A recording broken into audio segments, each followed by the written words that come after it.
Hello everyone, आज हम आए हैं कहाँ पे? गलता जी टेम्पल। और ये देखो यहाँ से कितना प्यारा लुक है। वाओ!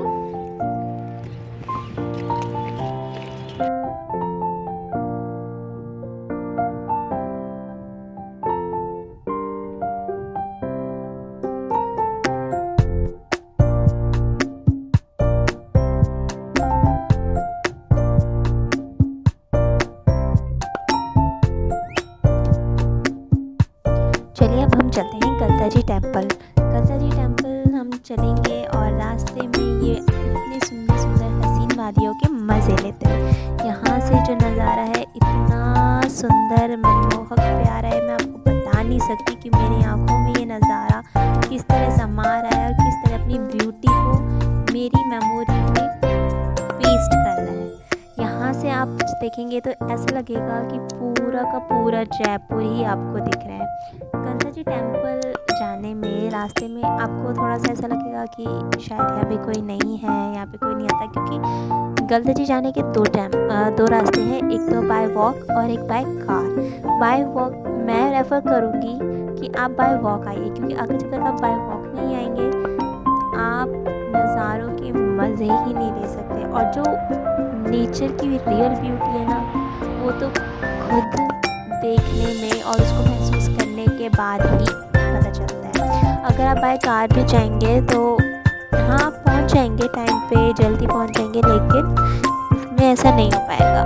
जो आपकी इन्वायरमेंट की वजह है वो आप नहीं ले पाओगे। और ये देखिए मिस्टर खड़ूस को मेरी वीडियो के बीच में आके मेरी वीडियो को बिगाड़ते हो।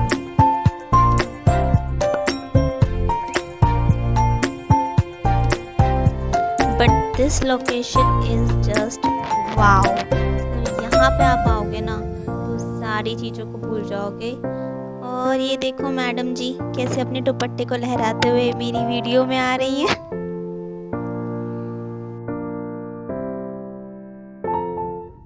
पर यार कुछ भी कहो, यहाँ पे आने के बाद आप सारी चीज़ों को भूल जाओगे और सिर्फ जो यहाँ की सुंदरता है उसमें खो जाओगे।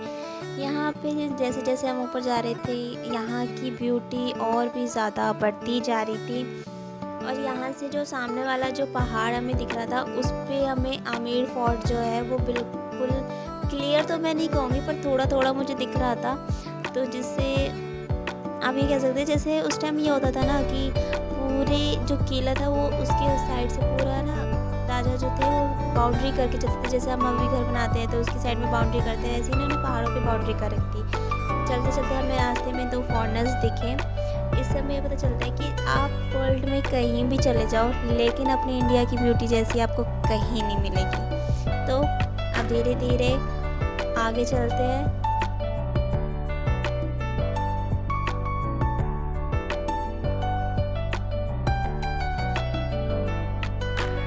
गलता जी टेम्पल जाते हुए और इन प्यारी सी वादियों के मज़े लेते हुए हमें रास्ते में सबसे पहले मिले सूर्य देव जी का मंदिर। तो हमने क्यों ना सोचा कि हम क्यों ना दर्शन कर ले, तो सबसे पहले हम दर्शन करने आ गए सूर्य देव के। तो चलिए अब भी हमारे साथ सूर्य देव के दर्शन करें।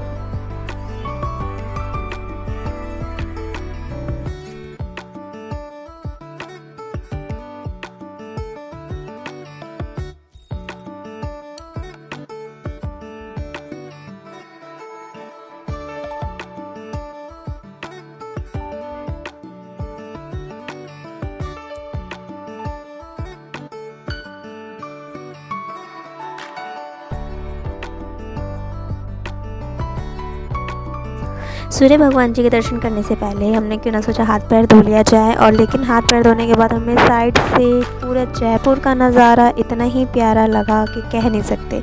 और उसमें सबसे प्यारा लगा ये घर जो पहाड़ों के बीच में बना हुआ है और छत पे इसके पहाड़ों को काट के एक चेयर्स की शेप्स दे रखी है जिसको वाओ कह सकते हैं। आप भी देखिए हमारे साथ कितना प्यारा नज़ारा है। सब कुछ कितना छोटा छोटा दिख रहा है। पहाड़ छोटे छोटे ऐसे लग रहा है जैसे बच्चों के खेलने के खिलौनों को छोटा छोटा लगा दिया है। चलिए अब हम मंदिर के अंदर चलते हैं। जैसे आप जब मैंने आपको ध्यान होगा कि जब हम आगे की तरफ से आ रहे थे, तो आगे की तरफ से आने के लिए एक मंदिर में रास्ता है और एक साइड से है, तो हम पीछे उसी मंदिर के पीछे घूम रहे थे, तो जिसलिए हम साइड से जा रहे हैं। जिनका साइड वाला दरवाज़ा है वहाँ से आप देखेंगे तो आपको सीधा सामने लक्ष्मी नारायण जी का मंदिर दिखेगा।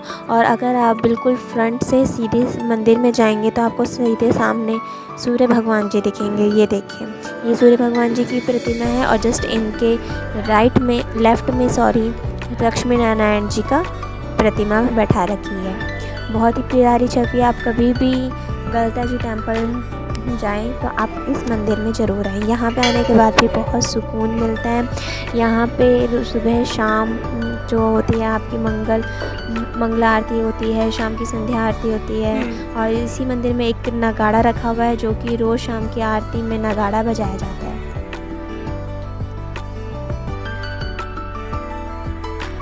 सूर्य भगवान के दर्शन करने के बाद फिर से हम अपनी गलता जी टेम्पल जाने के रास्ते पे आगे बढ़ चले। और आगे बढ़ते हुए अब पहले तो हम जैसे आप चलेंगे तो आपको आगे की तरफ पहले ऊंचाई भी जाना पड़ेगा और फिर धीरे धीरे आपको सीधा ढलान में नीचे जाना है। तो अब हमने नीचे जाना शुरू कर दिया है। नीचे जाने के लिए आप जब यहाँ पे आए तो एक चीज़ का ध्यान रखें कि आप थोड़े से ऐसे शूज़ पहने जो आपके स्लिपरी ना हो, क्योंकि यहाँ के पत्थर इतने ज़्यादा बारिश वगैरह मौसम के वजह या फिर आप टाइम के हिसाब से कह सकते हैं कि इतने पुराने हो गए कि इस पर अगर कोई ध्यान से ना चले तो इस पर स्लिप भी हो सकता है। तो हम तो रास्ते में कभी चप्पल उतार के चप्पलों को हाथ में लेके ऐसे चल रहे थे। तो आपको जैसे कंफर्ट ज़्यादा फील हो आप लोग वैसे जा सकते हैं।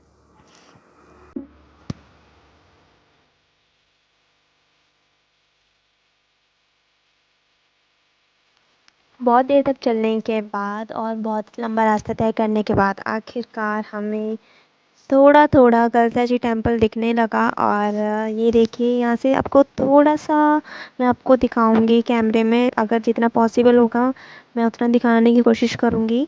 तो हमें थोड़ा थोड़ा दिखना शुरू हुआ और उसके बाद हम सीधा, अब आपको मैं दिखाऊंगी सीधा एकदम गलता जी टेम्पल के अंदर। जब हम गलता जी टेम्पल पहुँचे तो वहाँ पे पंडित जी ने हमें वीडियो बनाने के लिए मना कर दिया बंदरों की वजह से, लेकिन हमने कैसे भी करके वहाँ पे मेन मंदिर की फ़ोटो खींची। मेन मंदिर में हमें बताया गया कि यहाँ पे एक ऋषि हुआ करते थे गलता जी नाम की, जिनके ऊपर ये मंदिर को बनाया गया है। ये भी बताया जाता है कि जो संत हैं गालव ने तपस्या करते हुए 100 साल तक इस पवित्र स्थान पर सारा जीवन बिताया। उसकी भक्ति से प्रसन्न होकर भगवान उनके सामने आए और उन्हें अपने पवित्र जल से आशीर्वाद दिया। बता दें कि इस ऋषि की वंदना करने के लिए गलता जी मंदिर का निर्माण किया गया और इन्हीं के नाम पर मंदिर का नाम रखा गया। ऐसा भी बताया जाता है कि इस जगह पर तुलसीदास जी ने पवित्र रामचरितमानस के खंड भी लिखे गए थे। यहाँ पे गलता जी टेम्पल सिर्फ इसी बात पे नहीं, और इसकी जो प्राकृतिक झरने के लिए भी जाना जाता है, जिसका पानी कुंड में स्टोर होता है। माना जाता है कि 7 ताल हैं जिसमें सबसे पवित्र गलता कुंड है जो कभी नहीं सूखता। खासकर मकर संक्रांति पर गलता जी के जल में स्नान करने का बहुत ही शुभ माना जाता है और हर साल यहाँ हज़ारों की तादाद में लोग स्नान करने आते हैं। यहाँ पे ये मेन मंदिर, इसमें किशन जी और राम जी को अर्पित किया हुआ है। मतलब कि इसमें आप जाएंगे तो देखेंगे कि राम जी और जो किशन जी हैं इनका मेन मंदिर बना हुआ है। कुछ लोग कहते हैं कि इसकी स्थापना 15th सेंचुरी में हुई थी, लेकिन मैंने जो सर्च किया उसके हिसाब से मेरे को पता चला कि गलता जी मंदिर की शानदार गुलाबी बालू और पत्थर की संरचना दीवान राव कृपा राम द्वारा बनाई गई थी, जो सभी राजा जयसिंह तृतीय की दरबारी थे।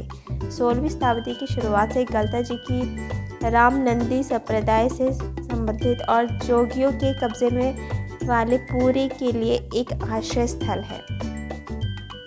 इसलिए यहाँ पे अभी भी वैसे सिर्फ और सिर्फ पुजारी ही रहते हैं और दिन रात यहाँ पे सेवा में अपना पूरा ध्यान लगा के रखते हैं। इसमें जो आप कुंड अभी देख रहे हैं इसमें पानी इतना ही रहता है, ना ही इससे ऊपर जाता है ना ही इससे नीचे जाता है। आप कितनी भी वो कर लेंगे, कितना भी सूखा पड़ जाए, लेकिन इसका पानी कभी नहीं सूखता। और यहाँ पे इसको गलता जी टेम्पल को बंदरों का मंदिर भी बोला जाता है। यहाँ पे बहुत से पर्यटक बंदरों को देखने के लिए ही आते हैं, क्योंकि यहाँ पे इतनी तादाद में बंदर हैं जिसका कोई हिसाब नहीं। लेकिन शाम होते ही, सूरज के ढलते ही ये सब अपने आप ही कहाँ चले जाते हैं पता नहीं चलता, लेकिन फिर से सूरज की नई किरण के साथ ये आ जाते हैं।